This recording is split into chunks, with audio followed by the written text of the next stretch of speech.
ಶುಭಂ ಕರೋತಿ ಕಲ್ಯಾಣಂ ಆರೋಗ್ಯಂ ಧನ ಸಂಪದಂ ಶತ್ರುಬುದ್ಧಿ ವಿನಾಶಾಯ ದೀಪಜ್ಯೋತಿ ನಮೋಸ್ತುತೆ. ಓಂ ಶ್ರೀ ಗುರುವೇ ನಮಃ. ಎಲ್ಲರಿಗೂ ನಮಸ್ಕಾರ ವೀಕ್ಷಕರೇ. ನಮ್ಮ ಪ್ರೀತಿಯ ಸಬ್ಸ್ಕ್ರೈಬರ್ಸ್ಗೆ, ನಮ್ಮ ಪ್ರೀತಿಯ ಕಮೆಂಟ್ಸ್ ಮಾಡೋರಿಗೆ, ನಮ್ಮ ಪ್ರೀತಿಯ ವ್ಯೂವರ್ಸ್ಗೆ, ನಮ್ಮ ಪ್ರೀತಿಯ ಫಾಲೋವರ್ಸ್ಗೆ ನನ್ನ ಹೃದಯಪೂರ್ವಕ ನಮಸ್ಕಾರಗಳು. ಏಕೆಂದರೆ ನಿಮಗೋಸ್ಕರನೇ ಈ ಒಂದು ಮಾಹಿತಿಗಳನ್ನ ತರ್ತಾ ಇರೋದು. ನೀವು ಚೆನ್ನಾಗಿರಲಿ ಅಂತ ಹೇಳಿಬಿಟ್ಟು ಯಾವುದೇ ಒಂದು ರೀತಿಯಾಗಿ ಹಣನ ಖರ್ಚು ಮಾಡಬೇಡಿ. ಆ ರೀತಿಯಾಗಿ ಮಾಡ್ದಂಗೆ ನಮ್ಮ ಜೀವನನ ಹೇಗೆ ಚೆನ್ನಾಗಿ ಮಾಡ್ಕೊಳ್ಬೇಕು, ನಾವು ಅನುಭವಿಸ್ತಿರುವಂತಹ ಸಾಕಷ್ಟು ಕಷ್ಟಗಳಿಂದ ನಾವು ಯಾವ ರೀತಿ ಹೊರಗೆ ಬರಬೇಕು ಅನ್ನೋ ಒಂದು ಕಾರಣಕ್ಕೆ ನಿಮಗೆ ಈಸಿಯಾಗಿ ಸುಲಭವಾಗಿ ಸಿಗುವಂತಹ ಪರಿಹಾರಗಳನ್ನು ತರ್ತಾ ಇದೆ ಈ ಒಂದು ಆನಂದ ಸೂತ್ರ ಯೂಟ್ಯೂಬ್ ಚಾನಲ್. ನಮ್ಮನ್ನು ಇಲ್ಲಿವರೆಗೂ ನೀವು ಫಾಲೋ ಮಾಡಿ ಬೆಳೆಸ್ತಾ ಇದ್ದೀರಾ. ತುಂಬು ಹೃದಯದ ಧನ್ಯವಾದಗಳು.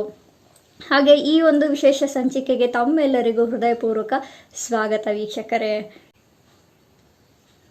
ಇವತ್ತು ನಾವು ತಿಳ್ಕೊಳ್ಳೋ ಮಾಹಿತಿ ಯಾವುದ್ರ ಬಗ್ಗೆ ಅಂದರೆ ವೆರಿ ಸಿಂಪಲ್. ಯಾರೆಲ್ಲ ಒಂದು ಶುಕ್ರ ಗ್ರಹದ ಲಾಸಲ್ಲಿದ್ದೀರಾ, ಅಂದರೆ ಶುಕ್ರ ಗ್ರಹ ಯಾರ ಜೀವನದಲ್ಲಿ ಸಪೋರ್ಟಿವ್ ಆಗಿಲ್ಲ. ಶುಕ್ರ ಏನೆಲ್ಲ ರೆಪ್ರೆಸೆಂಟ್ ಮಾಡುತ್ತೆ?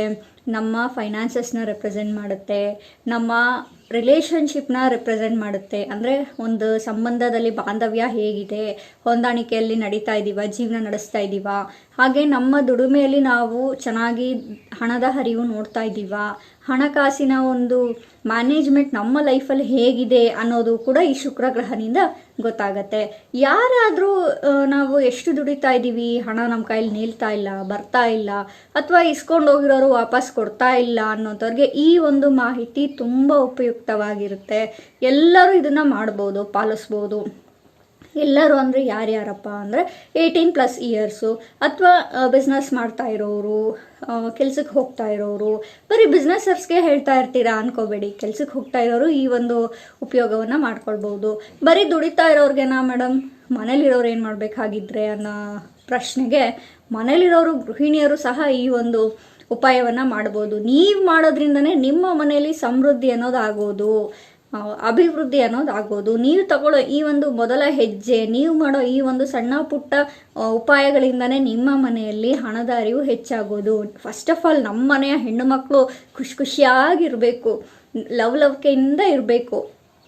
ಅವರ ಮನಸ್ಸಿಗೆ ಯಾವುದೇ ರೀತಿಯ ನೋವು ಆಗದೆ ಇರೋಗೆ ನೋಡ್ಕೊಳ್ಳೋದು ನಮ್ಮ ಮನೆಯ ಹಿರಿಯರ ಕರ್ತವ್ಯ, ಮನೆಯ ಪ್ರತಿಯೊಂದು ಸದಸ್ಯರ ಕರ್ತವ್ಯ ಆಗಿದೆ. ಇದು ನನ್ನ ಕಳಕಳಿಯ ಮನವಿ. ಹೌದು, ಯಾಕೆಂದರೆ ನೀವು ಎಲ್ಲೋ ಒಂದು ಕಡೆ ಚೆನ್ನಾಗಿ ದುಡಿತಾ ಇರ್ತೀರಾ, ಆದರೆ ಅದು ಯಾಕೆ ಸಕ್ಸಸ್ ಆಗ್ತಾ ಇಲ್ಲ, ಯಾಕೆ ನೀವು ಅಂದ್ಕೊಂಡಿರೋದು ರೀಚ್ ಆಗ್ತಾ ಇಲ್ಲ ಅಂದರೆ ನಿಮ್ಮ ಮನೇಲಿ ಇರುವಂಥ ಹೆಣ್ಣು ಮಕ್ಕಳಿಗೆ ನೋವು ಮಾಡಿದರೆ ನಿಮ್ಮ ಸಕ್ಸಸ್ ಖಂಡಿತ ಆಗೋದಿಲ್ಲ. ಆ ಒಂದು ದುಃಖ ಅವ್ರು ನಿಮ್ಗೇನು ಬೈಯೋದಿಲ್ಲ ಅಂದ್ಕೊಳ್ಳಿ, ಅವ್ರು ನಿಮ್ಗೇನು ಶಾಪ ಹಾಕಲ್ಲ ಅಂದ್ಕೊಳ್ಳಿ, ಬಟ್ ಅವ್ರ ಫೀಲಿಂಗ್ ಇರುತ್ತೆ ಅಲ್ವಾ, ಬೇಜಾರಲ್ಲಿರೋದು. ಆ ಒಂದು ಫೀಲಿಂಗೇ ನಿಮಗೆ ಏಳಿಗೆ ಆಗೋದಕ್ಕೆ ಬಿಡೋದಿಲ್ಲ. ಅದಕ್ಕೋಸ್ಕರ ಪ್ರತಿ ಶುಕ್ರವಾರ ನಿಮ್ಮ ಮನೆಯ ಹೆಣ್ಣು ಮಕ್ಕಳಿಗೆ ಏನಾದರೂ ಒಂದು ಗಿಫ್ಟನ್ನು ಕೊಡಿ.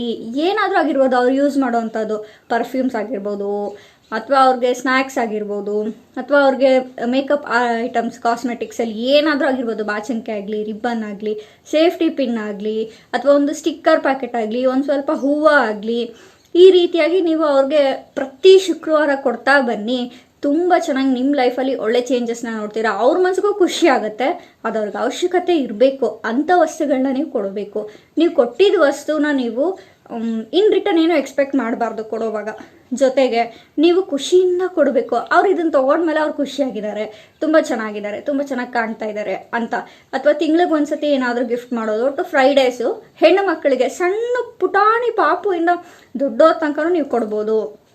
ಬರೀ ಮದುವೆ ಆಗಿರೋರ್ಗೆ ಅಷ್ಟೇನಾ ಅಂತ ಕೇಳೋದಾದರೆ ಇಲ್ಲ, ಸಣ್ಣ ಮಕ್ಕಳಿಂದನೂ ನೀವು. ಈಗ ಸಣ್ಣ ಮಕ್ಳಿಗೆ ನೋಡಿ, ಒಂದು ರಿಬ್ಬನ್ ಅಂದರೆ ಇಷ್ಟ ಜಿಟ್ಟಿಗೆ ಹಾಕೊಳ್ಳೋದಕ್ಕೆ ಅಲ್ವಾ, ಎಕ್ಸಾಂಪಲ್ ಅಷ್ಟೇ. ಒಂದು ಕ್ಲಿಪ್ಸ್ ಅಂದರೆ ಇಷ್ಟ, ಡಿಸೈನ್ ಕ್ಲಿಪ್ಸ್ ಇರೋದು ಚಿಕ್ಕ ಮಕ್ಕಳಿಗೆ. ಈ ರೀತಿಯಾಗಿ ಒಂದು ಸರ ಅಂದರೆ ಇಷ್ಟ ಅವ್ರಿಗೆ, ಮ್ಯಾಚಿಂಗ್ ಡ್ರೆಸ್ ಮ್ಯಾಚಿಂಗ್ ಹಾಕೊಳ್ಳೋದಕ್ಕೆ. ನಿಮ್ಗೆ ಯಾವ್ದು ಅನಿಸುತ್ತೆ, ಅಥವಾ ಒಂದು ಬಳೆನೋ ಏನು ಅನಿಸುತ್ತೆ, ನಿಮ್ಗೆ ಯಾವ್ದು ಅನುಕೂಲ ಇರುತ್ತೆ ಅದನ್ನು ಚಿಕ್ಕದಾಗಿ ಗಿಫ್ಟ್ ಮಾಡ್ಕೊಂಡು ಬನ್ನಿ. ಬಟ್ ನಿಮಗೂ ಖುಷಿ ಇರಬೇಕು, ಅದರಿಂದ ಅವ್ರಿಗೂ ಖುಷಿ ಆಗಬೇಕು. ಆವಾಗ ನೀವು ನಿಮ್ಗೆ ಗೊತ್ತಿಲ್ಲದಂಗೆ ಒಂದೊಳ್ಳೆ ಬದಲಾವಣೆಯನ್ನು ನೋಡ್ತಾ ಬರ್ತೀರಾ. ಇನ್ನು ಪವರ್ಫುಲ್ ರೆಮಿಡಿ. ಇದು ಕೂಡ ಆ್ಯಕ್ಚುಲಿ ಪವರ್ಫುಲ್ ಉಪಾಯನೇ. ಶುಕ್ರ ಗ್ರಹನ ಇಂಪ್ರೆಸ್ ಮಾಡೋದಕ್ಕೆ, ನೀವು ಹೆಣ್ಣು ಮಕ್ಕಳನ್ನ ಎಷ್ಟು ಇಂಪ್ರೆಸ್ ಮಾಡ್ತೀರಾ ಅಷ್ಟು ನಿಮಗೆ ಶುಕ್ರ ಗ್ರಹನ ಒಂದು ಅನುಗ್ರಹ ಆಗ್ತಾ ಬರುತ್ತೆ. ಇನ್ನು ನಾವು ಏನು ಮಾಡ್ಬೋದು, ಶುಕ್ರವಾರ ಮಹಿಳೆಯರು ಮಾಡ್ಬೋದು, ಗಂಡು ಮಕ್ಕಳು ಮಾಡ್ಬೋದು, ಬಿಸ್ನೆಸ್ ಮಾಡ್ತಿರೋರು ಮಾಡ್ಬೋದು. ಈಗ ಬಿಸ್ನೆಸ್ ಮಾಡ್ತಾ ಇರೋರ್ಗೆ ಯಾವ ರೀತಿ ಅಂದರೆ ನೋಡಿ, ಹಣ ಬರ್ತಾ ಇರುತ್ತೆ, ಬಟ್ ನಿಮ್ಗೆ ಅದನ್ನ ಎಲ್ಲಿ ಹಾಕಬೇಕಂತ ಗೊತ್ತಾಗಲ್ಲ, ಅಂದರೆ ಎಲ್ಲಿ ಹೂಡಿಕೆ ಮಾಡಬೇಕಂತ ಗೊತ್ತಾಗಲ್ಲ. ಇನ್ಫ್ಲೋ ಚೆನ್ನಾಗಿರುತ್ತೆ, ಬಟ್ ನೀವು ಅದನ್ನ ಸೇವಿಂಗ್ಸ್ ಮಾಡೋಕ್ಕೆ, ಅದನ್ನ ಡಬಲ್ ಮಾಡೋದಕ್ಕೆ ನಿಮಗೆ ಐಡಿಯಾಸ್ ಇರೋದಿಲ್ಲ ಅಂದ್ಕೊಳ್ಳಿ. ಆ ಟೈಮಲ್ಲಿ ಈ ಉಪಾಯನ ಯೂಸ್ ಮಾಡ್ಬೋದು. ಹಾಗೆ ಬಿಸ್ನೆಸ್ಸಲ್ಲೇ ಆಗಲಿ, ಅಥವಾ ಯಾರಾದರೂ ಕೊಟ್ಟಿರೋ ಹಣ ರಿಟರ್ನ್ ಬರ್ತಾ ಇಲ್ಲ, ಮನಿ ಸ್ಟಕ್ ಆಗಿದೆ ಅಂತ ಇದ್ರೂ ಕೂಡ ನೀವು ಈ ಒಂದು ಉಪಾಯವನ್ನು ಮಾಡ್ಬೋದು. ಅವಾಗ ನಿಮಗೆ ಯಾವ ರೀತಿ ಹೆಲ್ಪ್ ಆಗುತ್ತೆ ಇದು ಅಂದರೆ, ಇನ್ನೊಂದ್ಸತಿ ನೀವು ಕೊಡುವಾಗ ಯೋಚನೆ ಮಾಡಿ ಕೊಡ್ತೀರಾ. ಫುಲ್ ಡೀಟೇಲ್ಸ್ ಆ ವ್ಯಕ್ತಿದಾಗಲಿ ಅಥವಾ ಆ ಜನಗಳದಾಗಲಿ ನೀವು ತಿಳ್ಕೊಂಡು ಪಕ್ಕಾ ನೋಡಿಕೊಂಡು ಕೊಡ್ಬೋದಾ, ನಾನು ಇವ್ರಿಗೆ ಕೊಟ್ಟರೆ ನನಗೆ ರಿಟರ್ನ್ ಬರುತ್ತಾ ಅಂತ ನೀವು ಫುಲ್ಲು ಕೂಲಂಕುಷವಾಗಿ ವಿಶ್ಲೇಷಿಸಿ ನೀವು ಕೊಡ್ಬೋದಾ ಇಲ್ವಾ ಅನ್ನೋದು ತೀರ್ಮಾನಕ್ಕೆ ಬರ್ತೀರಾ. ಯಾಕೆಂದರೆ ಕೊಟ್ಟುಬಿಟ್ಟು ಗೋಳಾಡೋದಿದೆ ಅಲ್ವಾ, ಕೊಟ್ಟುಬಿಟ್ವಿ ಅವ್ರು ರಿಟರ್ನ್ ಕೊಟ್ಟಿಲ್ಲ ಅನ್ನೋದು, ಅದು ತುಂಬ ಹಿಂಸೆ ಆ್ಯಕ್ಚುಲಿ. ಅವರೇನೋ ಅಯ್ಯಪ್ಪ ಅಂತ ಹೇಳ್ಕೊಂಬಂದು ಕೇಳಿ ಇಸ್ಕೊಂಡಿರ್ತಾರೆ. ಆ ಕಷ್ಟ ಇದೆ, ಈ ಕಷ್ಟ ಇದೆ, ತುಂಬ ಪ್ರಾಬ್ಲಮಲ್ಲಿದ್ದೀವಿ, ಎಲ್ಲೂ ಅರೇಂಜ್ ಆಗ್ತಾ ಇಲ್ಲ, ನೀವೇ ದಾರಿ ತೋರಿಸ್ಬೇಕು ಅಂತ ನೀವು ಮರಗ್ಬಿಟ್ಟು ಕೊಟ್ಬಿಟ್ಟಿರ್ತೀರ. ಈಗ ಮಾನವೀಯತೆ ಅನ್ನೋದು ಇದ್ಮೇಲೆ ಎಲ್ಲರೂ ಇದು ಮಾಡೇ ಮಾಡ್ತೀವಿ, ಸಹಜ ಅಲ್ವಾ. 10 ರೂಪಾಯಿ ಆಗಲಿ, 100 ರೂಪಾಯಿ ಆಗಲಿ, 10 ಲಕ್ಷ ಆಗಲಿ, 20 ಲಕ್ಷ ಆಗಲಿ, ಅದೇ ರೀತಿಯಾಗಿ ಅದು ರಿಟರ್ನ್ ಬರಬೇಕು. ಈಗ ಒಬ್ರು ಕೊಡ್ತೀನಿ ಅಂತ ಮಾತು ಕೊಟ್ಮೇಲೆ ಅದು ರಿಟರ್ನ್ ಬರೋದು ಸಹ ಇಂಪಾರ್ಟೆಂಟ್ ಆಗಿರುತ್ತೆ. ರಿಟರ್ನ್ ಅಂದರೆ ಈಗ ನೀವು ಇನ್ನೊಂದು ಏನಕ್ಕೋ ನಂಬ್ಕೊಂಡು ಇಟ್ಕೊಂಡಿರ್ತೀರಲ್ವ ಆ ಹಣವನ್ನು, ಅದು ಪೋಲಾಗ್ದಂಗೆ ನಿಮಗೆ ರಿಟರ್ನ್ ಬರೋ ರೀತಿಯಲ್ಲಿ ಇದು ವ್ಯವಸ್ಥೆ ಮಾಡಿಕೊಡುತ್ತೆ. ಅಂದರೆ ರೂಟ್ಸ್ನ ಓಪನ್ ಮಾಡಿಕೊಡುತ್ತೆ ನಿಮಗೆ. ಈ ರೀತಿ ದಾರಿಗಳನ್ನ ನಿಮಗೆ ತೋರಿಸ್ತಾ ಹೋಗುತ್ತೆ. ಹಾಗೆ ಇನ್ನು ಮಹಿಳೆಯರಿಗೆ, ಮನೇಲಿರೋರಿಗೆ ಯಾವ ರೀತಿ ಇದು ವರ್ಕ್ ಆಗುತ್ತೆ ಅಂದರೆ, ನೀವು ಏನಾದರೂ ಹೊಸದಾಗಿ ಸ್ಟಾರ್ಟ್ ಮಾಡೋದಕ್ಕೆ ಇದು ಸ್ಫೂರ್ತಿ ಕೊಡುತ್ತೆ ಅಥವಾ ದಾರಿಗಳನ್ನ ತೋರಿಸುತ್ತೆ. ಅರ್ನಿಂಗ್ಸ್ ಮಾಡೋದಕ್ಕೆ, ಈಗ ಮನೇಲಿರೋರು ಚಿಕ್ಕ ಪುಟ್ಟ ಬಿಸ್ನೆಸ್ ಸ್ಟಾರ್ಟ್ ಮಾಡ್ಬೋದು. ಎಕ್ಸಾಂಪಲ್, ಒಂದು ಉಪ್ಪಿನಕಾಯಿ ವ್ಯಾಪಾರ ಮಾಡ್ಬೋದು, ಅಥವಾ ಒಂದು ಸಾಂಬಾರು ಪುಡಿ ಮನೇಲಿ ಪ್ರಿಪೇರ್ ಮಾಡಿಬಿಟ್ಟು ಸೇಲ್ ಮಾಡ್ಬೋದು. ಅಥವಾ ಹಳ್ಳಿ ಕಡೆ ಆದರೆ ನೀವು ನೋಡ್ತೀರಾ, ಹಾಲು, ಮೊಸರು, ತುಪ್ಪ, ಬೆಣ್ಣೆ ಅಂತೆಲ್ಲ ಸೇಲ್ ಮಾಡ್ತಾರೆ ಅಲ್ವಾ. ಈ ರೀತಿಯಾಗಿ ಸಣ್ಣ ಪುಟ್ಟದ್ದು. ಇನ್ನು ಸಿಟಿಗಳಲ್ಲಿ ಅಂದರೆ ಏನಾದರೂ ಸ್ಯಾರಿ ಬಿಸ್ನೆಸ್ಸು, ಹಳ್ಳಿಗಳಲ್ಲೂ ಇರುತ್ತೆ ಸ್ಯಾರಿ ಬಿಸ್ನೆಸ್ಸು. ಒಟ್ಟು ಮನೆಯಿಂದನೇ ಮಾಡುವಂತಹ ಯಾವುದಾದ್ರೂ ಒಂದು ಮಾರ್ಗವನ್ನು ನಿಮಗೆ ತೋರಿಸ್ಬಿಟ್ಟು, ನೋಡಮ್ಮ ನಿನಗೆ ಇದು ಇಂಟ್ರೆಸ್ಟ್ ಇದೆ, ನೀನು ಈ ರೀತಿ ಮಾಡಿದ್ರೆ ನಿನಗೆ ಇನ್ಕಮ್ ಚೆನ್ನಾಗಿ ಬರುತ್ತೆ, ನಿನಗೆ ರಿಟರ್ನ್ಸ್ ಚೆನ್ನಾಗಿರುತ್ತೆ ಅಂತ ನಿಮ್ಮ ಒಂದು ತಲೆಯಲ್ಲಿ ಓಡಾಡೋಕ್ಕೆ ಶುರು ಆಗ್ತವೆ ಆಲೋಚನೆಗಳು. ಸೊ ದಟ್ ನೀವು ನಿಮ್ಮ ಲೈಫಲ್ಲಿ ಇಂಪ್ರೂವ್ ಆಗ್ತೀರಾ. ನೀವು ಅನ್ಕೊಂಡಿರೋ ಕೆಲಸಗಳನ್ನ ಸ್ಟಾರ್ಟ್ ಮಾಡಿ ನಿಮ್ಮ ಜೀವನದಲ್ಲೂ ಹಣದ ಅರಿವು ಆಗಲಿಕ್ಕೆ ಸ್ಟಾರ್ಟ್ ಆಗುತ್ತೆ. ಅಥವಾ ನಿಮ್ಮ ಮನೆಯವರನ್ನೇ ಕೊಟ್ಟು ತಗೊಳ್ಳೋದು ಮಾಡ್ಬೋದು. ಇಟ್ಕೊಂಡಿರಮ್ಮ ನಾನು ಕೇಳ್ದಾಗ ಕೊಡು, ಈ ರೀತಿಯಾಗಿ ಅದ್ರಲ್ಲಿ ನಿಮಗೆ ಸ್ವಲ್ಪ ಸೇವಿಂಗ್ಸ್ ಬರ್ಬೋದು. ಈ ರೀತಿಯಾಗಿ ನಿಮ್ಮ ಜೀವನದಲ್ಲಿ ಹಣದ ಅರಿವು ಅನ್ನೋದು ಸ್ಟಾರ್ಟ್ ಆಗ್ತಾ ಹೋಗುತ್ತೆ. ನೋಡಿ ಎಷ್ಟು ಈಸಿ ಇದೆ ಅಲ್ವಾ. ಈ ಒಂದು ಉಪಾಯಗಳೆಲ್ಲ ನಿಮಗೆ ಆಗಬೇಕು ಅಂದರೆ ಇಲ್ಲಿ ಕೊಟ್ಟಿರುವಂತಹ ಈ ಒಂದು ಉಪಾಯವನ್ನು ನೀವು ಪ್ರತಿ ಶುಕ್ರವಾರ ಮಾಡಿ, ಬೆಳಗ್ಗೆ ಆದರೂ ಸರಿ, ಸಂಜೆ ಆದರೂ ಸರಿ, ಶುದ್ಧ ಮನಸ್ಸಿಂದ ಕಾಮಾಗಿ, ಯಾರ ಜೊತೆ ಜಗಳ ಆಡಿರಬೇಡಿ. ಅದೇ ಒಂದು ಸ್ಟೇಟ್ ಆಫ್ ಮೈಂಡಲ್ಲಿ ಬಂದು ಈ ಕೆಲಸ ಮಾಡಬೇಡಿ. ದಯವಿಟ್ಟು ಚಂದವಾಗಿ ರೆಡಿಯಾಗಿ, ಹೆಣ್ಣು ಮಕ್ಕಳು ಎಷ್ಟು ಸುಂದರವಾಗಿ ರೆಡಿ ಆಗ್ತೀರಾ ಅಷ್ಟು ಚೆಂದ ಕಾಣ್ತೀರಾ ನೀವು, ಓಕೆನಾ. ಹಾಗೆಯೇ ನೀವು ಅನ್ಕೋಬೋದು, ಏನು ಇವರು ಯಾವಾಗಲೂ ಟೋಪಿ ಹಾಕ್ಕೊಂಡೇ ವಿಡಿಯೋ ಮಾಡ್ತಾರೆ ಅಂತ. ಏನಿಲ್ಲ, ಸಿಂಪಲ್. ನಾವು ನಮ್ಮ ಮನೆ ದೇವರಿಗೆ ಹೋಗಿ ಮುಡಿ ಕೊಡ್ತೀವಿ ಅಂತ ಹರಕೆ ಹೊತ್ತಿದ್ವಿ, ಅದಕ್ಕೋಸ್ಕರ ನಾವು ಮುಡಿ ಕೊಟ್ಟು ಬಂದಿದ್ವಿ ನಮ್ಮ ಒಂದು ಹರಕೆಯನ್ನು ತೀರಿಸಲಿಕ್ಕೆ. ಅದಕ್ಕೋಸ್ಕರ ಟೋಪಿ ಹಾಕ್ಕೊಳ್ತೀವಿ. ಮತ್ತು ನೀವು ಏನು ಬೇರೆ ಅನ್ಯತಾ ಭಾವಿಸಬೇಡಿ ಅಂತ ಈ ಒಂದು ಸಣ್ಣ ಮಾಹಿತಿ ನಿಮಗೋಸ್ಕರ ಹಂಚ್ಕೊಂಡಿದ್ದೇನೆ.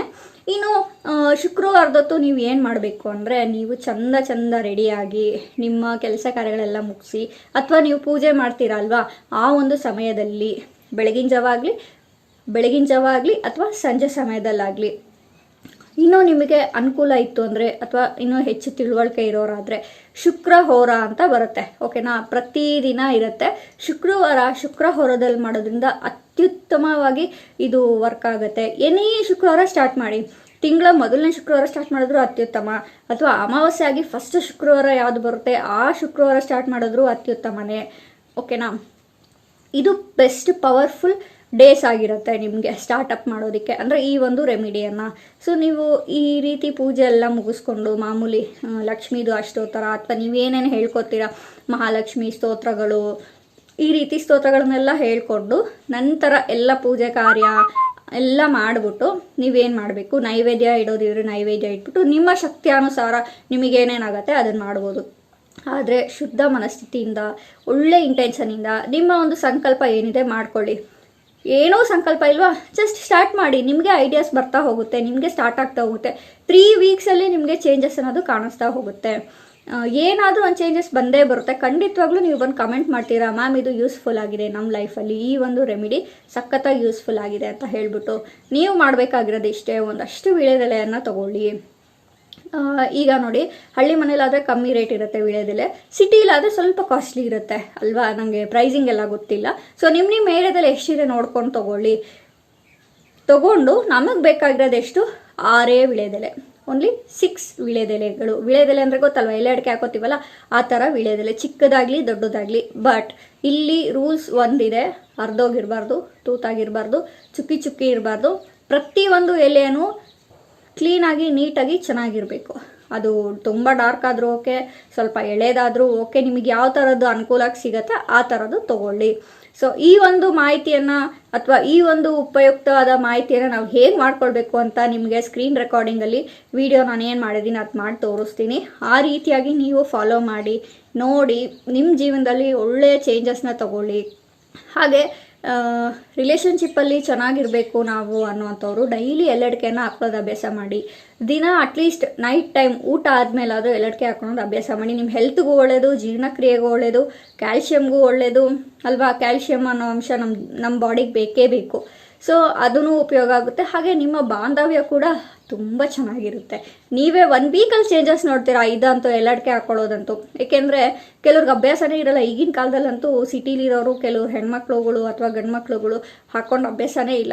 ಅದೇ ನೋಡಿ, ಮುಂಚೆ ಎಲ್ಲ ಎಲೆಡಿಕೆ ಚೀಲ ಅನ್ನೋದೇ ಇರ್ತಾಯಿತ್ತು ಅಜ್ಜಿಗಳ ಹತ್ರ. ಅದರಲ್ಲಿ ಏನೇನಿರಲ್ಲ ಹೇಳಿ, ಒಂದಷ್ಟು ಕಾಯಿನ್ಸ್ ಅಂತೆ, ಕೌಡೆ ಅಂತೆ, ಎಲೆಡಿಕೆ ಚೀಲದಲ್ಲಿ ಅಡಿಕೆ, ಸುಣ್ಣ, ಎಲೆ, ಕೆಲವರೆಲ್ಲ ಹೊಗೆ ಸೊಪ್ಪೆಲ್ಲ ಹಾಕೋತಾರೆ. ಸೊ ಅದೆಲ್ಲ ಇಟ್ಕೊಂಡಿರ್ತಾರೆ. ನಮ್ಗೆ ಅದೆಲ್ಲ ಬೇಡ. ಅದ್ರ ಜೊತೆ ಒಂದು ಚೂರು ಏಲಕ್ಕಿ, ಒಂಚೂರು ಸಕ್ಕರೆ, ಒಂಚೂರು ಕೊಬ್ಬರಿ ತುಂಡು, ಇದೆಲ್ಲ ಮಿಕ್ಸ್ ಮಾಡಿ ನೀವು ಹಾಕ್ಕೊಳ್ಳೋದ್ರಿಂದ ನಿಮ್ಮ ಒಂದು ಬಾಂಧವ್ಯದಲ್ಲಿ ಸ್ವೀಟ್ನೆಸ್ ಬರುತ್ತೆ. ಫೈಟಿಂಗ್ ಆಡಿಕೊಂಡು ಅಥವಾ ಮನಸ್ತಾಪಗಳಾಗಿ ದೂರ ಆಗಿದ್ದರೆ ನಿಮಗೆ ಶಾಂತ ರೀತಿಯ ಸ್ವಭಾವ ಬಂದು ಇಬ್ಬರಲ್ಲೂ ಒಂದು ಹೊಂದಾಣಿಕೆ ಅನ್ನೋದು ಬರುತ್ತೆ. ಇಬ್ಬರೂ ಹೊಂದಿಸ್ಕೊಂಡು ಮಾತಾಡಿಕೊಂಡು ಲವಲವಿಕೆಯಿಂದ ಜೀವನ ಮಾಡುವಂಥ ಅವಕಾಶ ನಿಮ್ಮದಾಗುತ್ತೆ. ಈ ಒಂದು ಬೆನಿಫಿಟ್ಸ್ನ ನೀವು ತಗೊಳ್ಳಿ. ಈಗ ಬನ್ನಿ ವಿಡಿಯೋ ನೋಡ್ಕೊಂಡು ಬರೋಣ ಏನು ಮಾಡಬೇಕು ಅಂತ, ಓಕೆನಾ. ಈ ಒಂದು ಉಪಾಯವನ್ನು ಮಾಡೋದಕ್ಕೆ ಬೇಕಾಗಿರೋದು ಶುಭ್ರವಾಗಿರುವಂತಹ ವೀಳ್ಯದೆಲೆ, ಅಂದರೆ 6 ಸಾಕಾಗುತ್ತೆ. ಶುಕ್ರವಾರ ಮಾಡೋದ್ರಿಂದ ಶುಕ್ರ ಗ್ರಹ 6ಅನ್ನು ರೆಪ್ರೆಸೆಂಟ್ ಮಾಡುತ್ತೆ. ಹಾಗಾಗಿ ನಮಗೆ 6 ವೀಳ್ಯದೆಲೆಗಳ ಅವಶ್ಯಕತೆ ಇರುತ್ತೆ. ಜೊತೆಗೆ ಕೆಂಪು ದಾರ, ಕೆಂಪು ಬಣ್ಣ ಅಥವಾ ಕೆಂಪು ಬಣ್ಣ ಸಿಗಲಿಲ್ಲ ನಮಗೆ ಅನ್ನುವಂಥವರು ಮೆರೂನ್ ಕಲರ್ ಬಣ್ಣವನ್ನು ಬಳಸಬಹುದು, ಡಾರ್ಕ್ ಆಗಿರೋದು. ಒಟ್ಟು ರೆಡ್ ಅಥವಾ ಮೆರೂನ್ ಕಲರ್ನ ನೀವು ಬಳಸಬೇಕಾಗತ್ತೆ. ವೀಳ್ಯದೆಲೆ ಎಲ್ಲಿ ಸಿಗತ್ತೆ ಅಂದರೆ ಹಳ್ಳಿ ಮನೆಗಳಲ್ಲಾದರೆ ಅಂಗಡಿಗಳಲ್ಲಿ ಸಿಗತ್ತೆ. ಹೊಲ ಗದ್ದೆ ಅಥವಾ ತೋಟದಲ್ಲೆಲ್ಲ ಹಾಕ್ಕೊಂಡಿರ್ತಾರೆ ಬಳ್ಳಿಗಳು, ಅಲ್ಲೂ ಸಿಗತ್ತೆ. ಹಳ್ಳಿ ಮನೆಯಲ್ಲಿ ಮಾರೋರು ಇರ್ತಾರೆ, ನೀವು ಅಲ್ಲೂ ಹೋಗಿ ತಗೊಳ್ಬೋದು. ಇಲ್ಲ ಅಂದರೆ ಸಿಟಿಲಿದ್ದೀವಿ ನಾವು ಅನ್ನುವಂಥವ್ರು ಅಂಗಡಿಗಳಲ್ಲಿ ಸಿಗತ್ತೆ, ನಿಮಗೆ ರಿಟೇಲ್ ಶಾಪ್ಸಲ್ಲಿ ಇಟ್ಕೊಂಡಿರ್ತಾರೆ. ಇಲ್ಲ ಮೇಡಮ್ ಈ ಸೈಡೆಲ್ಲೂ ಇಲ್ಲ ಅಂದರೆ ನಿಮ್ಗೆ ಮಾರ್ಕೆಟಲ್ಲಿ ಪ್ರತಿಯೊಂದು ವಸ್ತುನೂ ಸಿಗತ್ತೆ. ಸೊ ನೀವು ಯಾವಾಗಾದರೂ ತರಕಾರಿ ತರೋದಕ್ಕೆ ಮಾರ್ಕೆಟಿಗೆ ಹೋದರೆ ಅಲ್ಲಿ ನೀವು ತೊಗೊಳ್ಬೋದು. ಅಥವಾ ಈಗೆಲ್ಲ ಬ್ಲಿಂಕಿಟ್ಟು ಈ ರೀತಿ ಎಲ್ಲ ಆ್ಯಪ್ಸ್ ಇದೆಯಲ್ಲ, ಸೊ ಅಲ್ಲೂ ನಿಮಗೆ ಸಿಗುತ್ತೆ, ನೀವು ಅಲ್ಲೂ ಇದನ್ನು ತರಿಸ್ಕೊಳ್ಬಹುದು.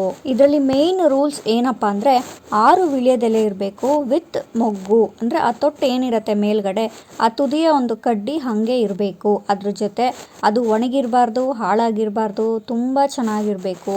ಎಲೆಯಲ್ಲೂ ಅಷ್ಟೇ, ಎಲ್ಲೂ ಒಂದು ಚುಕ್ಕೆ ಆಗಲಿ, ಒಂದು ಫೋಲ್ಡ್ ಆಗಲಿ, ಒಂದು ತೂತಾಗಲಿ, ಯಾವುದೇ ರೀತಿಯ ಮಾರ್ಕ್ಸ್ ಆಗಲಿ ಇರಬಾರ್ದು. ಆ ರೀತಿ ಇರುವಂತಹ ಎಲೆ ಶುಭ್ರವಲ್ಲ, ಅಂದರೆ ನಮ್ಮ ಬಳಕೆಗೆ ಬರೋದಿಲ್ಲ. ಅಥವಾ ನಾವು ಅಂಥ ರೀತಿಯ ಎಲೆನ ಬಳಸಿದ್ರೂ ಸಹ ನಾವು ಮಾಡುವಂತಹ ಕೆಲಸದಲ್ಲಿ ನಿಧಾನಗತಿಯಲ್ಲಿ ಸಾಗುತ್ತೆ.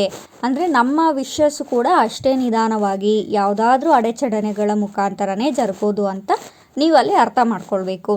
ಅದಕ್ಕೆ ನೀವೇನು ಮಾಡಬೇಕು, ತುಂಬ ಚೆನ್ನಾಗಿ ಕ್ಲೀನಾಗಿ ಶುಭ್ರವಾಗಿ ಎಲ್ಲೂ ಅರಿದೇ ಇರುವಂತಹ, ಎಲ್ಲೂ ಯಾವುದೇ ಕಲೆ ಇರದೇ ಇರುವಂತಹ ಎಲೆಯನ್ನು ನೀವು ಬಳಸಬೇಕು. ಜೊತೆಗೆ ನಾವು ಹೇಳಿದ ಹಾಗೆ ಕೆಂಪು ದಾರವನ್ನು ನೀವು ತಗೊಳ್ಬೋದು. ನನ್ನ ಬಳಿ ಕೆಂಪು ದಾರ ಇರಲಿಲ್ಲ, ಅದಕ್ಕೆ ನಾನಿಲ್ಲಿ ಮೆರೂನ್ ಕಲರ್ ದಾರವನ್ನು ತೋರಿಸ್ತಾ ಇದ್ದೀನಿ. ಯಾಕೆ ನಾವು ಕೆಂಪು ಬಣ್ಣವನ್ನೇ ಬಳಸಬೇಕು, ಅದು ರಿಲೇಟೆಡಾಗೆ ಇರಬೇಕು ಅಂದರೆ ನಾವು ಮಾಡ್ತಾ ಇರೋದು ಹಣದ ಒಂದು ಹರಿವಿಗಾಗಿ ಅಲ್ವಾ. ಅದು ಎಷ್ಟು ಜಲ್ದಿ ಆಗುತ್ತೆ ಅಷ್ಟು ಜಲ್ದಿ ಸ್ಟಾರ್ಟ್ ಆದ್ರೇ ನಮ್ಮ ಜೀವನದಲ್ಲಿ ನಾವು ಸ್ವಲ್ಪ ಸುಧಾರಿಸ್ಕೊಳ್ಳೋದಕ್ಕೆ ಉಸಿರಾಡೋದಕ್ಕೆ ಆಗುತ್ತೆ. ಇಲ್ಲಿ ಕೆಂಪು ಅಥವಾ ಮೆರೂನ್ ಕಲರ್ ಏನಿದೆ ಇದು ಬಂದ್ಬಿಟ್ಟು ಕುಜನ ಸಂಕೇತವಾಗಿರುತ್ತೆ, ಅಂದರೆ ಮಂಗಳ ಗ್ರಹದ ಸಂಕೇತ. ಇದು ನಮ್ಮ ಕೆಲಸಗಳನ್ನು ಯಾವುದೇ ಅಡೆತಡೆ ಇಲ್ಲದ ಹಾಗೆ ಫಾಸ್ಟಾಗಿ ಆಗೋ ರೀತಿ ಮಾಡಿಕೊಡೋದಕ್ಕೆ ಸಹಾಯ ಮಾಡುತ್ತೆ. ಕೆಂಪು ಅನ್ನೋದು ಒಂದು ಅಟ್ರಾಕ್ಷನ್ ಕೂಡ ಹೌದು, ಜನರನ್ನು ಸೆಳೆಯುವಂತಹ ಅಟ್ರಾಕ್ಷನ್ ಇದು. ಅಂದರೆ ಜನರನ್ನಾಗಲಿ ಧನಾಕರ್ಷಣೆ ಈ ರೀತಿಯಾಗಿ ಜಾಸ್ತಿ ಅಟ್ರಾಕ್ಟ್ ಮಾಡುವಂಥದ್ದು ಕೆಂಪು ಬಣ್ಣ. ನಾವು ಶುಕ್ರವಾರ ಪೂಜೆಗೆ ಕಳಶ ಪೂಜೆಗೆಲ್ಲ ಜಾಸ್ತಿ ಎಲೆ ಬೇಕಾಗತ್ತೆ, ಹಂಗಾಗಿ ನಾನು ಒಂದು ಕಟ್ ತರಿಸಿದ್ದೀನಿ. ಇಲ್ಲಿ ನೀವು ಎಷ್ಟಾದರೂ ತರಿಸ್ಕೊಳ್ಳಿ ನಿಮ್ಮ ಅನುಕೂಲದ ಪ್ರಕಾರ. ಕಳಶಕ್ಕಿಡೋರು ಕಳಶಕ್ಕೆ, ಪ್ಲಸ್ ಪೂಜೆಗಿಡೋರು ಪೂಜೆಗೆ, ಹಣ್ಣು ಕಾಯಿಗಿಡೋರು ಹಣ್ಣು ಕಾಯಿಗೆ, ಎಲ್ಲದಕ್ಕೂ ಸೇರಿ ಒಂದೇ ಸತಿ ತರಿಸ್ಕೊಂಡ್ರೆ ಬೆಟರು. ಕಡಿಮೆಗೂ ಸಿಗತ್ತೆ, ನಮಗೆ ಚೆನ್ನಾಗಿರೋದು ಕೂಡ ಸಿಕ್ಕತ್ತೆ. ಇನ್ನು ನೋಡಿ, ಈ ರೀತಿಯಾಗಿ 6 ವಿಳೆದೆಲೆಗಳನ್ನು ತಗೊಂಡು ಉಲ್ಟಾ ಮಾಡಬೇಕು. ಉಲ್ಟಾ ಮಾಡಿ ನಿಮ್ಮ ಮನೇಲಿ ಸಿಗುವ ದೇಸಿ ತುಪ್ಪ, ಹಸುವಿನ ತುಪ್ಪ, ನಿಮಗೆ ಊರಲ್ಲಿ ಫ್ರೆಶ್ ತುಪ್ಪ ಸಿಕ್ಕರೆ ಅದನ್ನು ತಗೊಳ್ಳಿ. ಸಿಗಲ್ಲ ಅನ್ನುವಂಥವ್ರು ಅಂಗಡಿಗಳಲ್ಲಿ ಹಸುವಿನ ತುಪ್ಪವನ್ನು ಪರ್ಚೇಸ್ ಮಾಡಿಟ್ಕೊಳ್ಳಿ. ನಿಮಗೆ ನೈವೇದ್ಯಕ್ಕೆ ಪ್ರತಿಯೊಂದಕ್ಕೂ ಉಪಯೋಗ ಆಗುತ್ತೆ. ಪೂಜೆಗೆ, ತುಪ್ಪದ ದೀಪ ಹಚ್ಚಲಿಕ್ಕೆ, ಇದಕ್ಕಂತೂ ತುಪ್ಪನೇ ಮೇಯ್ನ್ ವಿಶೇಷತೆ ಅಂತ ಹೇಳ್ತೀವಿ. ಏಕೆಂದರೆ ವಿಶೇಷವಾಗಿರುವಂಥ ತುಪ್ಪನ ನೀವು ಹಿಂದೆಗಡೆ ಒಂದೊಂದೇ ಡ್ರಾಪ್ ಹಚ್ಕೊಂಡು ಬರಬೇಕು. ಹಚ್ಚಿದ ನಂತರ ಈ ರೀತಿಯಾಗಿ ಉಲ್ಟಾ ಇಟ್ಕೊಂಡು ರೋಲ್ ಮಾಡಿ ನೀವು ಕೆಂಪು ದಾರವನ್ನು ಕಟ್ಟಬೇಕು. ಅದನ್ನು ಕೂಡ 6 ಎಳೆ ನೀವು ಮಾಡ್ಕೊಳ್ಬೇಕಾಗುತ್ತೆ. 6 ಎಳೆ ದಾರ ಮಾಡಿಕೊಂಡು ಸುತ್ತಬಿಟ್ಟು ಕಟ್ಟಿಬಿಟ್ಟು ಎಲ್ಲೂ ಎಲೆ ಹರಿದೇ ಇರೋ ಹಾಗೆ ನೀವು ಕಟ್ಟಬೇಕು. ಇಲ್ಲಿ ತೋರಿಸಿದೀವಲ್ಲ ರೀತಿಯಾಗಿ ಮಾಡ್ಕೊಳ್ಳಿ. ನಿಮ್ಗೆ ಅರ್ಥ ಆಗಿಲ್ಲ ಅಂದರೆ ಡೌನ್ಲೋಡ್ ಮಾಡಿ ಇಟ್ಕೊಳ್ಳಿ. ಮಾಡೋ ಟೈಮಲ್ಲಿ ವಿಡಿಯೋ ನೋಡಿಕೊಂಡು ಮಾಡಿ. ನಂತರ ನಾವು ನಮ್ಮ ಒಂದು ಗಲ್ಲಾಪೆಟ್ಟಿಗೆಯಲ್ಲಿ ತಗೊಂಡು ಅದನ್ನ ಇಟ್ಟುಬಿಟ್ಟು ಧೂಪ ದೀಪ ಆರತಿಯೊಂದಿಗೆ ಪೂಜೆ ಮಾಡಿ ಸಂಕಲ್ಪ ಮಾಡಿ ಇದನ್ನು ಶುಕ್ರವಾರ ವಾಪಸ್ಸು ನಾವು ಗಲ್ಲಾಪೆಟ್ಟಿಗೆಯನ್ನು ಅದರ ಸ್ಥಳಕ್ಕೆ ಇರಿಸಬಹುದು. ಇದನ್ನು ನಾವು ಯಾವಾಗ ಬದಲಾಯಿಸ್ಬೋದು ಅಂದರೆ ಪ್ರತಿ ಶುಕ್ರವಾರ ತೆಗೆದು ಬೇರೆ ಮತ್ತೊಂದು ಫ್ರೆಶ್ ಆಗಿ ಮತ್ತು 6 ವಿಳೆದೆಲೆಯೊಂದಿಗೆ 6 ದಾರದೊಂದಿಗೆ ನಾವು ಹೊಸದಾಗಿ ಮಾಡಬೇಕಾಗತ್ತೆ. ಇಟ್ಟಿದ್ದನ್ನೇ ನೆಕ್ಸ್ಟ್ ವಾರಕ್ಕೆ ಕಂಟಿನ್ಯೂ ಮಾಡಬಾರ್ದು. ಈ ವಾರ ಶುಕ್ರವಾರ ಇಟ್ಟಿರೋದನ್ನು ಮುಂದಿನ ವಾರ ಶುಕ್ರವಾರ ಅದನ್ನು ಬದಲಾಯಿಸಬೇಕು. ಹಳೆಯ ಒಂದು ವಿಳೆದೆಲೆಯ ಗಂಟನ್ನು ನಾವು ನಮ್ಮ ಮನೆಯ ತುಳಸಿ ಗಿಡ ಅಥವಾ ತೆಂಗಿನ ಮರ ಇದ್ದರೆ ತೆಂಗಿನ ಮರ ಅಥವಾ ಯಾವುದೇ ಒಳ್ಳೆಯ ಗಿಡದ ಬುಡಕ್ಕೆ ಹಾಕ್ಬೋದು. ಎಲ್ಲಂದರಲ್ಲಿ ಹಾಕಬಾರ್ದು. ಕೈಕಾಲು ಹಾಕ್ಕೊಂಡು ಓಡಾಡೋ ರೀತಿ ಅಂತೂ ಇರಬಾರ್ದು. ರಸ್ತೆಗಂತೂ ಎಸಿಲೇಬಾರ್ದು. ಜೊತೆಗೆ ಡಸ್ಟ್ಬಿನ್ಗಂತೂ ಮುಖ್ಯವಾಗಿ ನೀವು ಹಾಕಲಿಕ್ಕೆ ಹೋಗಬಾರ್ದು. ಇದೊಂದು ತಪ್ಪನ್ನ ವಿಶೇಷವಾಗಿ ಮಾಡಲೇಬೇಡಿ. ಗಮನದಲ್ಲಿರಿಸ್ಕೊಂಡು ಯಾರೂ ತುಳಿದಾಡಿಕೊಂಡು ಓಡಾಡದೇ ಇರೋ ಹಾಗೆ ಆ ಒಂದು ಸೈಡಲ್ಲಿ ನೀಟಾಗಿ ಒಂದು ಕಡೆ ನೀವು ಹಾಕಬೇಕಾಗತ್ತೆ. ಏಕೆಂದರೆ ನಾವೆಷ್ಟು ಒಳ್ಳೆ ಮನಸ್ಸಿಂದ ಒಂದು ಒಳ್ಳೆ ಸಮಯ ನೋಡಿ ಒಳ್ಳೆ ಕಾರ್ಯಗಳಿಗೋಸ್ಕರ ಮಾಡಿರ್ತೀವಿ, ಅದು ನಾವು ಕಂಪ್ಲೀಟ್ ಮಾಡಬೇಕು ಅಂದರೆ ಎಂಡಿಂಗ್ ಕೂಡ ಅಷ್ಟೇ ಚೆನ್ನಾಗಿ ನಾವು ಕೊಡಬೇಕಾಗುತ್ತೆ. ಅಷ್ಟೇ ಒಂದು ರೂಲ್ಸ್ ಫುಲ್ಲಾಗಿ ಪ್ರೊಸೀಜರ್ ಫುಲ್ಲಾಗಿ ಕೊಡಬೇಕಾಗತ್ತೆ. ಅದಕ್ಕೋಸ್ಕರನೇ ಯಾವುದಾದ್ರೂ ಒಂದು ಒಳ್ಳೆಯ ಗಿಡದ ಬುಡಕ್ಕೆ ಹಾಕಿದ್ರೆ ಆ ಗಿಡಕ್ಕೂ ಗೊಬ್ಬರ ಆಗುತ್ತೆ. ನೀವು ಮಾಡಿರುವಂತಹ ವಸ್ತುನೂ ವೇಸ್ಟ್ ಆಗೋದಿಲ್ಲ. ಬೇರೆಯವ್ರ ಕೈಕಾಲಿಗೂ ಇದು ಕಾಣಿಸೋದು ಇಲ್ಲ, ತುಳಿದಾಡೋದು ಇಲ್ಲ. ಕೆಟ್ಟ ಒಂದು ನೆಗೆಟಿವ್ ಎನರ್ಜೀಸ್ಗೂ ಇದು ಅಟ್ರಾಕ್ಟ್ ಆಗೋದಿಲ್ಲ. ಬರೀ ಮನೇಲಿ ಇಡ್ಬೋದಾ ಅಂದರೆ ಇಲ್ಲ, ಇದನ್ನು ಆಫೀಸಲ್ಲಿ ನೀವು ಯೂಸ್ ಮಾಡುವಂತಹ ಕ್ಯಾಶ್ ಡ್ರಾ ಟೇಬಲಲ್ಲೂ ನೀವು ಇದನ್ನ ಇಟ್ಕೊಳ್ಬಹುದು. ಈ ವಿಡಿಯೋ ನಿಮಗೆ ಇಷ್ಟ ಆಗಿದ್ದಲ್ಲಿ, ಈ ಮಾಹಿತಿ ಉಪಯುಕ್ತ ಅಂತ ಅನಿಸಿದ್ದಲ್ಲಿ ಕಮೆಂಟ್ ಮಾಡೋದು ಮರಿಬೇಡಿ. ಓಂ ಶ್ರೀ ಮಹಾಲಕ್ಷ್ಮಿಯೇ ನಮಃ ಅಥವಾ ತಾಯಿ ಮಹಾಲಕ್ಷ್ಮಿಯ ಕೃಪಾಶೀರ್ವಾದ. ನಿಮಗೆ ಏನು ಅನಿಸುತ್ತೆ ಅದನ್ನು ಕಮೆಂಟ್ ಮಾಡಿ, ಜೊತೆಗೆ ಶೇರ್ ಮಾಡಿ. ಯಾರೆಲ್ಲ ಲೈಫಲ್ಲಿ ತುಂಬ ಫೈನಾನ್ಷಿಯಲ್ ಲಾಸಲ್ಲಿದ್ದಾರೆ, ಹಣದ ಅರಿವು ಕಾಣದೆ ತುಂಬ ಒಂಥರ ದುಡ್ಡೇ ಇಲ್ಲ ಅಂತ ಇರ್ತಾರೆ, ಅಂಥವ್ರ ಲೈಫ್ಗೆ ತುಂಬ ಉಪಯೋಗ ಆಗುತ್ತೆ. ಯಾವುದು ಬೇಕಾಬಿಟ್ಟು ಉಪಯೋಗಕ್ಕೆ ಬರದೇ ಇರುವಂತಹ ಮಾಹಿತಿಗಳು ಖಂಡಿತವಾಗ್ಲೂ ಕೊಡೋದಿಲ್ಲ. ನಾವು ನೋಡಿ ಪ್ರಯತ್ನ ಮಾಡಿ ಅವ್ರ ಜೀವನದಲ್ಲಿ ಈ ಒಂದು ರಿಸಲ್ಟ್ಸ್ ಬಂದಿರೋ ಕಾರಣದಿಂದನೇ ನಾನು ನಿಮಗೆಲ್ಲ ಕೊಡ್ತಾ ಇರೋದು. ಸ್ವತಃ ನಾನು ಸಹ ಇದನ್ನು ಮಾಡ್ತೀನಿ. ನನ್ನ ಕ್ಲೈಂಟ್ಸ್ ಬರೋರ್ಗು ನಾನು ಈ ಒಂದು ರೆಮಿಡಿನ ಹೇಳ್ತೀನಿ, ಅದನ್ನೇ ನಿಮಗೂ ತಿಳಿಸ್ತಾ ಇದ್ದೀನಿ. ತುಂಬ ಚೆನ್ನಾಗಿ ವರ್ಕ್ ಆಗುತ್ತೆ ನೋಡಿ ವೀಕ್ಷಕರೇ, ಸಖತ್ತಾಗಿರುತ್ತೆ. ವಾರಕ್ಕೊಂದು 6 ಎಲೆ ಬೇಕು ಅಲ್ವಾ, ಒಂದು ಥ್ರೆಡ್ ಬೇಕು, ಒಂದಷ್ಟು ತುಪ್ಪ ಬೇಕು, ಅದು ಒಂದೊಂದು ಡ್ರಾಪ್ ಅಷ್ಟು. ನಿಮಗೆ ಯಾವುದು ಅವೈಲೇಬಲ್ ಇರುತ್ತೆ ನೋಡಿ ತಗೊಳ್ಳಿ, ಓಕೆನಾ. ಆ್ಯಕ್ಚುಲಿ ನ್ಯಾಚುರಲ್ ಆಗಿ ನಿಮಗೆ ಸಿಗೋದಿತ್ತು ಅಂದರೆ ತುಂಬ ಅದ್ಭುತ, ಒಳ್ಳೆ ಪವರ್ಫುಲ್ಲಾಗಿ ಸೂಪರ್ ಫಾಸ್ಟಾಗಿ ವರ್ಕ್ ಆಗೋಕ್ಕೆ ಸ್ಟಾರ್ಟ್ ಆಗುತ್ತೆ. ಇದು ಒಂದು ನಂಬಿಕೆ ಇಟ್ಟು ಮಾಡಿ ತುಂಬ ಚೆನ್ನಾಗಿ ಅನುಕೂಲ ಆಗುತ್ತೆ ಅಂತ ಹೇಳ್ತೀನಿ. ನೋಡಿ, ನೀವು ಅಲ್ಲಿ ಹೋಗ್ಬೇಕು, ಇಲ್ಲಿ ಹೋಗ್ಬೇಕು, ಆ ದೇವಸ್ಥಾನಕ್ಕೆ ಹೋಗಬೇಕು, ಅಷ್ಟು ಖರ್ಚು ಮಾಡಬೇಕು ಅದೆಲ್ಲ ನಾ ಹೇಳ್ತಾ ಇಲ್ಲ. ಸಿಂಪಲ್ ಒಂದು ಮನೆಯಲ್ಲಿ ಸಿಗುವಂತಹ ವಸ್ತುಗಳಲ್ಲಿ ಈಗ ಶುಕ್ರವಾರ ಹೆಂಗೂ ಪೂಜೆಗೆ ಎಲೆಯನ್ನು ತರಿಸ್ತೀವಿ ಅಲ್ವಾ, ಕಳಶ ಪೂಜೆ ಮಾಡೋರು. ಅದೇ ರೀತಿ ಇನ್ನೊಂದು 6 ಎಕ್ಸ್ಟ್ರಾ ತರಿಸ್ಬಿಟ್ರೆ ನಿಮಗೆ ರೆಮಿಡಿನೂ ಆಗುತ್ತೆ, ನಿಮಗೆ ಸಕ್ಸಸ್ಸು ನೋಡ್ತೀರಾ, ನಿಮ್ಮ ಒಂದು ಇಚ್ಛೆಯನ್ನು ಪೂರೈಸ್ಕೊಳ್ಳೋಕ್ಕೆ ದಾರಿನೂ ಮಾಡ್ಕೊಳ್ತೀರಾ. ನೋಡಿದ್ರಲ್ಲ ವೀಕ್ಷಕರೇ, ಈ ಒಂದು ಸಿಂಪಲ್ ಮಾಹಿತಿ ನಿಮಗೆ ಇಷ್ಟ ಆಗಿದೆ, ಅನುಕೂಲಕರವಾಗಲಿ ಅಂತ ಹೇಳ್ತಾ ಇಲ್ಲಿಗೆ ಈ ವಿಡಿಯೋನ ಮುಗಿಸ್ತಾ ಇದ್ದೀನಿ. ಮತ್ತೊಂದು ವಿಡಿಯೋದಲ್ಲಿ ಮತ್ತೊಂದು ವಿಶೇಷ ಮಾಹಿತಿಯೊಂದಿಗೆ ನಿಮ್ಮೊಂದಿಗೆ ಬರ್ತೀನಿ. ನಾನು ನಿಮ್ಮ ಪ್ರೀತಿಯ ಗಗನಶ್ರೀ. ಧನ್ಯವಾದಗಳು. ಶುಭಮಸ್ತು.